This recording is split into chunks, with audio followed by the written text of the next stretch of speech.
നിറങ്ങളുള്ളൊരു ശലഭം ഭാഗം 39. ആദി പറഞ്ഞു തുടങ്ങി. പരസ്പരം സ്നേഹിച്ചെന്ന കാരണം കൊണ്ട് സ്വന്തം നാടും വീടും വിട്ട് ദൂരെ വന്ന് താമസിച്ചതായിരുന്നു എന്റെ അച്ഛനും അമ്മയും. പക്ഷേ ആ സ്നേഹം കൊണ്ട് ഒരു സ്വർഗം തന്നെ ഉണ്ടാക്കിയവര്. അവരുടെ ജീവിതത്തിലേക്ക് എന്റെ വരവ് അറിയിച്ചപ്പോ ഒരുപാട് സന്തോഷമാണെന്നു. ബന്ധുക്കളൊന്നുമില്ലാതെ ഒറ്റയ്ക്ക് ജീവിച്ച അവർക്ക് സ്വന്തമായിട്ടൊരാള്. പക്ഷേ ഈശ്വരൻ അവളോട് കനിഞ്ഞില്ല. അവളുടെ കുഞ്ഞ് അതിഥിയെ കാത്തിരുന്ന സമയത്താണ് ഇടുത്തി പോലെ അച്ഛനൊരു അപകടം ഉണ്ടായത്. ഭർത്താവിനെ മാത്രം ആശ്രയിച്ച് ജീവിച്ചിരുന്ന പൂർണ്ണ ഗർഭിണിയായ അമ്മ എന്ത് ചെയ്യുമെന്നറിയാതെ പകച്ചു നിന്നു. അവരുടെ അവസ്ഥ കണ്ട് അവർ സഹായിക്കാൻ ഒരാള് വന്നു. മഠത്തിലെ മരുമകൾ മാലതി. പക്ഷേ അവരുടെ അവസ്ഥ മുതലെടുക്കുകയായിരുന്നു മാലതി ചെയ്തത്. അത് ആ അമ്മയ്ക്ക് മനസ്സിലായില്ല. ഭർത്താവിന്റെ ഓപ്പറേഷൻ നടത്താനുള്ള പണത്തിന് പകരം അവർ പ്രസവിക്കുന്ന കുഞ്ഞിനെയാണ് ആ സ്ത്രീ ആവശ്യപ്പെട്ടത്. അതറിഞ്ഞതും ആ അമ്മ പകച്ചു പോയിരുന്നു. പക്ഷേ ഭർത്താവിന്റെ ജീവനാണോ വയറ്റിൽ കിടക്കുന്ന കുഞ്ഞാണോ വലുതെന്ന് ചിന്തിച്ച് അവസാനം ഭർത്താവിനെ രക്ഷിക്കാൻ താൻ നൊന്ത് പ്രസവിച്ച കുഞ്ഞിന് നൽകാൻ ആ അമ്മ മനസ്സിൽ തീരുമാനിച്ചു. ഭർത്താവിന്റെ ഓപ്പറേഷൻ നന്നായി കഴിഞ്ഞ സമാധാനത്തിലും ഒരുങ്ങുന്ന ഹൃദയത്തോടെയാവും അവരാ കുഞ്ഞിനെ കൈമാറിയത്. കുഞ്ഞുപോയ സങ്കടവും താനായിട്ട് നഷ്ടപ്പെടുത്തിയെന്ന കുറ്റബോധം കൊണ്ടോ 10 വർഷത്തോളം ആ കുഞ്ഞിനെ ഓർത്ത് മനമൊരുകിയായി കഴിഞ്ഞു. മറ്റൊരു കുഞ്ഞിനെ കുറിച്ച് ആലോചിക്കാൻ പോലും അവർക്ക് കഴിഞ്ഞില്ലായിരുന്നു. അവസാനം അവരുടെ സങ്കടങ്ങൾക്ക് അവസാനം എന്ന പോലെ ആ അമ്മ വീണ്ടും ഗർഭിണിയായി. നഷ്ടപ്പെട്ട സന്തോഷങ്ങൾ ഓരോന്നായി അവർ തിരിച്ചു പിടിക്കാൻ തുടങ്ങി. 9 മാസങ്ങൾക്ക് ശേഷം ഒരു ആൺകുട്ടിക്ക് എന്റെ അമ്മ വീണ്ടും ജന്മം നൽകി. 1 വർഷത്തോളം ആരാ കുഞ്ഞിനെ പൊന്നുപോലെ നോക്കി. പക്ഷേ ദുരന്തങ്ങൾ അവരെ വിട്ട് ഒഴിഞ്ഞില്ലായിരുന്നു. ഒരു ആക്സിഡന്റില് അച്ഛനും അമ്മയും ആ കുഞ്ഞിനെ അനാഥരാക്കി പോയി. ആരും ഇല്ലാതായതോടെ ആ കുഞ്ഞ് അനാഥാലയത്തിൽ വളർന്നു. തന്റെ മൂത്ത സഹോദരൻ വലിയൊരു വീട്ടില് എല്ലാ സുഖസൗകര്യങ്ങളും ഉണ്ടായിട്ടും ഒറ്റപ്പെട്ട് ജീവിച്ചപ്പോ ആ അനിയൻ ആരുമില്ലാതെ അനാഥാലയത്തിലാണ് ഒറ്റപ്പെട്ട് ജീവിച്ചത്. ആദി പറഞ്ഞു നിർത്തി. അപ്പോ ആദ്യമായിട്ടൊരു അനിയനുണ്ടോ? നന്ദു നിരാശയോട് ചോദിച്ചു. അവന് ഞാൻ കണ്ടു നന്ദു. ആദി നന്ദുവിനെ നേർക്ക് നോക്കി. ലിറ്റിൽ സെയിൻസ് ഓർഫനേജ് എടവന, ആദി പറഞ്ഞു. നന്ദു ഞെട്ടലോടെയാണ് ആ പേര് കേട്ടത്. അവൻ പകച്ച് ആദിയെ നോക്കി. എന്റെ അനിയൻ അവിടെയാണ് വളർന്നത് നന്ദു. അച്ഛനും അമ്മയും കുഞ്ഞിനെന്ന് വിളിച്ചിരുന്ന എന്റെ അനിയനെ അന്വേഷിച്ച് ഞാൻ അവിടെ പോയിരുന്നു. അവിടെ അവനിട്ട പേരെന്താണെന്ന് അറിയുമോ? ആദ്യം നന്ദുവിനെ നോക്കി. അവന്റെ കണ്ണുകൾ നിറഞ്ഞിരുന്നു. നന്ദുവിന് നെഞ്ചിടിപ്പ് കൂടി വന്നു. അവൻ ആദ്യം ഒറ്റ നോക്കി നിന്നു. നന്ദ, ആദി പയ്യെ പറഞ്ഞു. നന്ദു ആകെയൊന്ന് ഉലഞ്ഞുപോയി. അവന്റെ കണ്ണുകൾ നിറഞ്ഞു വന്നു. ആദ്യം അവന്റെ അരികിലേക്ക് നടന്നു ചെന്നു. നന്ദവ് എന്ന പേരുള്ള ഈ നന്ദു ആണ് എന്റെ സ്വന്തം അനിയൻ. ഗോപനും യമുനയ്ക്കും ജനിച്ച 2 ആൺകുട്ടികൾ, ആദിത്യവും നന്ദവും. ആദ്യം നന്ദുവിനോട് പറഞ്ഞു. നന്ദു വാക്കുകൾ കിട്ടാതെ ആദ്യം നോക്കിക്കൊണ്ടിരുന്നു. നീ എന്താ ഒന്നും പറയാത്തത്? ഞാൻ പറഞ്ഞത് വിശ്വാസമായില്ലേ നന്ദു? ആദ്യ ചോദിച്ചു. എനിക്കറിയില്ല ഞാൻ എന്തു പറയണമെന്ന്. ഇതൊക്കെ സ്വപ്നമാണെന്ന് തോന്നുക. നന്ദുവിന്റെ കണ്ണുകൾ നിറഞ്ഞൊഴുകി. പണ്ടൊക്കെ ആലോചിക്കാറുണ്ട് എന്റെ അച്ഛനും അമ്മയും ആരാവോ ജീവനോടെ ഉണ്ടാവോ എന്നൊക്കെ, എന്നെ ഉപേക്ഷിച്ചതാവോ എന്നൊക്കെ. ഓരോ കുട്ടികളെ ആളുകളൊന്ന് അഡോപ്റ്റ് ചെയ്യുമ്പോൾ കൊതി വരും എന്നെ ആരെങ്കിലും അങ്ങനെ കൊണ്ടുപോയിരുന്നില്ലെന്ന്. പക്ഷെ എന്നെ മാത്രം ആരും കൊണ്ടുപോയില്ല.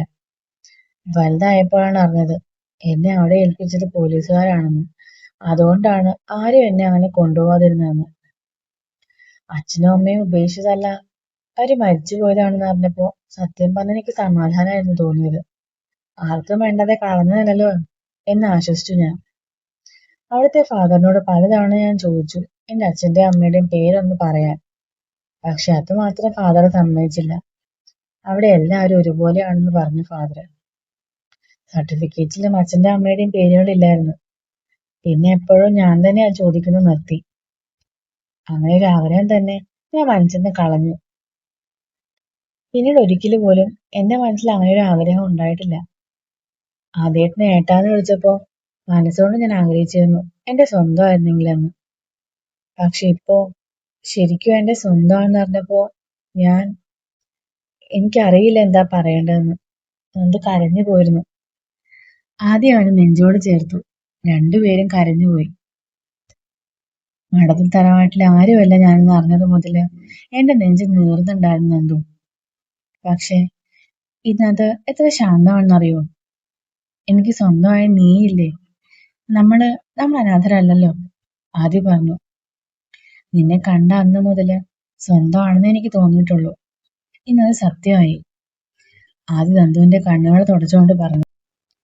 ഇതേ സമയം അല്ലി പറഞ്ഞതെല്ലാം അത്ഭുതത്തോടെ കേട്ടു നിൽക്കുകയായിരുന്നു അച്ഛമ്മ. നമ്മുടെ നന്ദുവോ? അച്ഛമ്മ അത്ഭുതത്തോടെ ചോദിച്ചു. അതേന്നേ, അല്ലി പറഞ്ഞു. ഈശ്വരാ, എന്തൊക്കെയായി നടക്കുന്നേ? നന്ദു എന്റെ കണ്ണന്റെ അനിയനോ? ഒക്കെ ഈശ്വരന്റെ കളികൾ തന്നെയാണ്.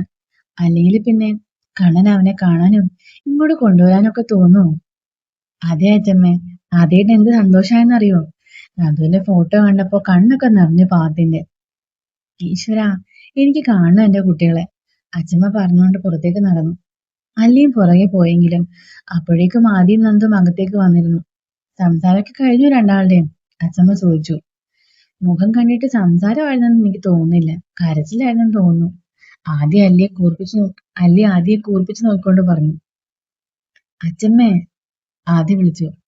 ഒന്നും പറയണ്ട കണ്ണാ, അല്ലിമോൾ എല്ലാം പറഞ്ഞു. എനിക്കെന്ത് സന്തോഷമായെന്നോ. നന്ദു എന്റെ മോൻ തന്നെയാ. അവൻ ഇവിടെ വന്നതിൽ പിന്നെ നിന്നെ അവനെയും ഞാൻ വേർതിരിച്ച് കണ്ടിട്ടില്ല. എന്റെ മനസ്സിൽ എപ്പോഴേ അവൻ നിന്റെ കുഞ്ഞനിയനാണ്. അച്ഛമ്മ നന്ദുവിന്റെ തലയിൽ തഴുകിക്കൊണ്ട് പറഞ്ഞു.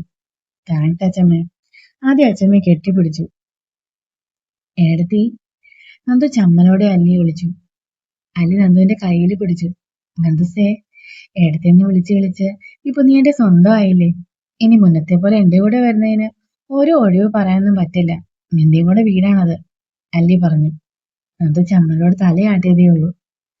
ആദ്യ സ്നേഹത്തോടെ അവർ രണ്ടുപേരെയും നോക്കി.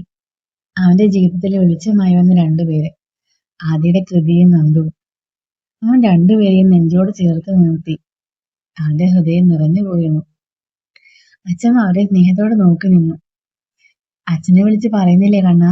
അച്ഛമ്മ ചോദിച്ചു. പറയണം, ഇപ്പൊ തന്നെ വിളിക്കാം. ആദ്യ ഫോൺ കയ്യിലെടുത്തു. ഞാനും വീട്ടിലേക്ക് വിളിച്ച് പറയട്ടെ? അല്ലിയും ഫോൺ എടുത്തു. രണ്ടുപേരും രണ്ട് വീട്ടിലേക്ക് വിളിച്ച് വിവരങ്ങൾ പറഞ്ഞു.